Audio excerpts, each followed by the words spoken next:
నేడు ఎమ్మెల్యే కోట ఎమ్మెల్సీ అభ్యర్థులను కాంగ్రెస్ పార్టీ ప్రకటించనుంది. కాసేపట్లో వర్చువల్గా కాంగ్రెస్ నేతలతో ఏఐసిసి ప్రధాన కార్యదర్శి కేసీ వేణుగోపాల్ భేటీ కానున్నారు. Telangana incharge Meenakshi Natarajan, CM Revanth Reddy, deputy CM Bhatti Vikramarka, మంత్రి ఉత్తమ్ కుమార్ రెడ్డి సమావేశంలో పాల్గొనున్నారు. రేపు ఉదయం అసెంబ్లీలో కాంగ్రెస్ అభ్యర్థులు నామినేషన్ వేసే అవకాశం ఉన్నట్లు తెలుస్తోంది.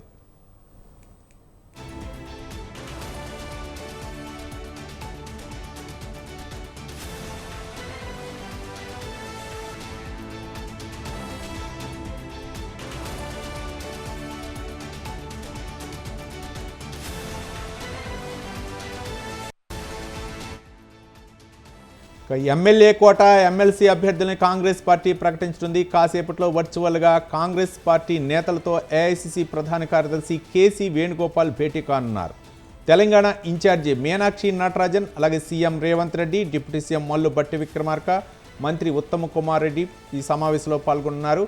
రేపు ఉదయం అసెంబ్లీలో కాంగ్రెస్ అభ్యర్థులు నామినేషన్ వేసే అవకాశం ఉంది. దీనిపై మరింత సమాచారం మా కరస్పాండెంట్ రాజు తాజా సమాచారం అందించడానికి సిద్ధంగా ఉన్నారు. రాజు.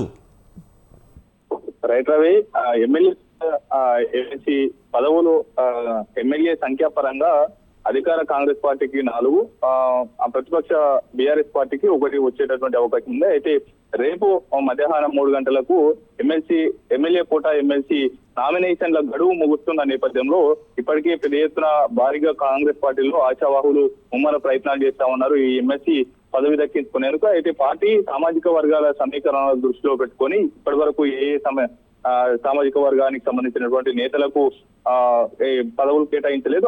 అలాగే పార్టీని అంటిపెట్టుకొని కష్టకాలంలో పనిచేస్తున్నటువంటి నేతలు ఎవరని గుర్తించి ఈ వివిధ పేర్లను కూడా పరిశీలిస్తున్నటువంటి పరిస్థితి ఉంది. ఇవాళ మరి కాసేపట్లోనే కాంగ్రెస్ పార్టీ ఏఐసిసి ప్రధాన కార్యదర్శి కేసీ వేణుగోపాల్ తో తెలంగాణ కాంగ్రెస్ నేతలు సీఎం రేవంత్ రెడ్డితో పాటు deputy CM Bhatti Vikramarka, AICC Telangana రాష్ట్ర వ్యవహారాల ఇన్ఛార్జ్ మీనాక్షి నటరాజన్, వారితో పాటుగానే మంత్రి ఉత్తమ్ కుమార్ రెడ్డి కూడా ఈ జూమ్ సమావేశంలో అటెండ్ అవుతారు. ప్రధానంగా ఈ అభ్యర్థుల అంశానికి సంబంధించి కొంత స్పష్టత వచ్చేటటువంటి అవకాశం ఉంది. ఆ తదుపరి ఇవాళ సాయంకాలం లోపల ఈ అభ్యర్థుల ప్రకటన చేసేటటువంటి అవకాశం ఉంది.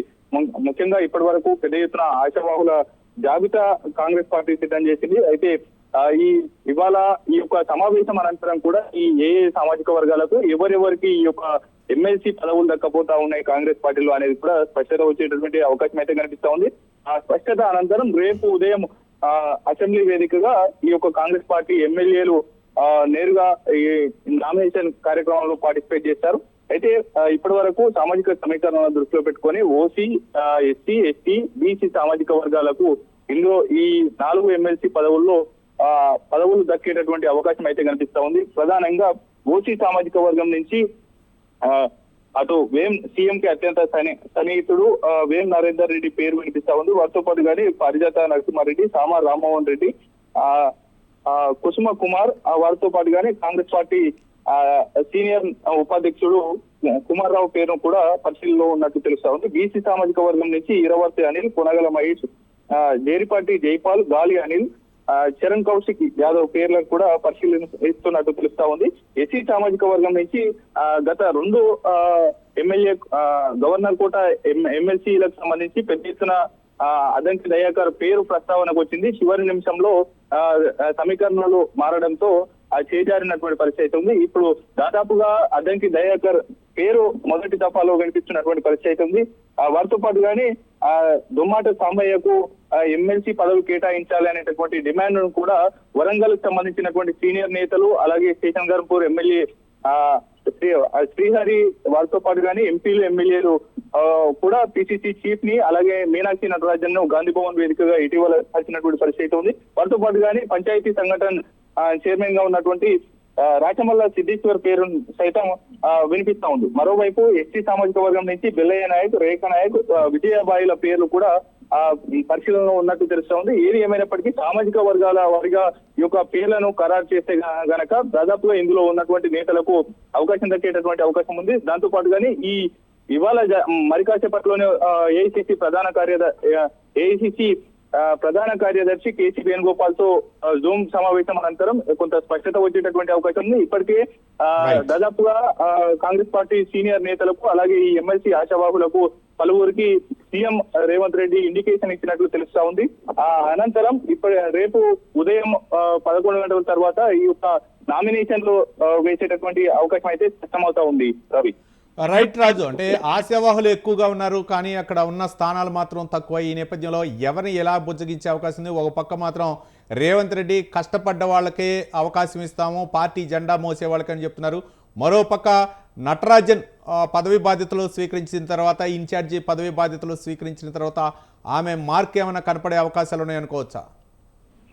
డెఫినెట్ గా రవి, ఎందుకంటే మీనాక్షి నటరాజన్ ఏఐసిసి తెలంగాణ రాష్ట్ర వ్యవహారాల ఇన్ఛార్జిగా బాధ్యతలు తీసుకున్న తర్వాత మూడు కేటగిరీలుగా నేతలను విభజించడం జరిగింది. మొదటి గత 10 ఏళ్ల నుంచి పార్టీని అంటిపెట్టుకొని ఉన్నటువంటి నేతలు, అలాగే ఎన్నికలకు ముందు అధికార పార్టీలో చేరి తర్వాత ప్రభుత్వం వచ్చిన తర్వాత ఇక్కడికి వచ్చినటువంటి నేతలు, వారితో పాటుగానే కాంగ్రెస్ ప్రభుత్వం రాష్ట్రంలో ఏర్పడిన తర్వాత ఇతర పార్టీల నుంచి కాంగ్రెస్ లో చేరినటువంటి నేతలుగా విభజించడం జరిగింది. అయితే స్పష్టంగా మీనాక్షి నటరాజన్ చెప్తా ఉన్నారు, 10 ఏళ్ల పాటు ఎవరైతే ఈ పార్టీ జెండా మోసారో వారికి మాత్రమే పదవులు ఇవ్వాలనేటటువంటి ఇది కూడా ఆమె తరాఖండిగా చెప్తున్నటువంటి పరిస్థితి ఉంది. వారితో పాటుగానే అయితే ప్రధానంగా ఈ యొక్క నామినేటెడ్ ఎమ్మెల్యే కోట ఎమ్మెల్సీ ఎన్నికలకు మరో ఒక చిక్కుముడి ఉంది. ప్రధానంగా ఈ ఎమ్మెల్యేల సంఖ్యాపరంగా చూసుకున్నట్లయితే అటు ఇటీవల బీఆర్ఎస్ నుంచి కాంగ్రెస్ పార్టీలో చేరినటువంటి ఎమ్మెల్యేలు ఈ యొక్క ఓటింగ్ లో పాల్గొంటారా లేదా? అయితే ఇప్పుడు ఖాళీ ఉన్నటువంటి 5 నామినేషన్లే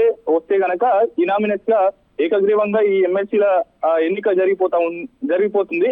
లేదు బీఆర్ఎస్ 2 నామినేషన్లు దాఖలు చేసిందంటే గనక దీంట్లో ఓటింగ్ ప్రక్రియ ఉంటుంది. అయితే ఈ ఓటింగ్ ప్రక్రియలో ఒకవేళ బీఆర్ఎస్ చీఫ్ విప్ జారీ చేస్తే గనక ఆ ఎమ్మెల్యేలు ఎటువైపు ఓటు వేస్తారు అనేది కూడా కొంత ఉత్కంఠ అయితే కొనసాగుతా ఉంది. ఓవరాల్ గా ఏకగ్రీవం అయ్యేటటువంటి ఛాన్సెస్ అయితే కనిపిస్తా ఉన్నాయి. ఒకవేళ ఏకగ్రీవం అయితే గనక ఈ యొక్క నామినేషన్లు వేసిన వెంటనే ఏకగ్రీవం అయ్యేటటువంటి అవకాశం కనిపిస్తా ఉంది. కాంగ్రెస్ పార్టీకి 4 పదవులు దక్కేటటువంటి అవకాశం అయితే కనిపిస్తా ఉంది Ravi. Right, thank you Raju.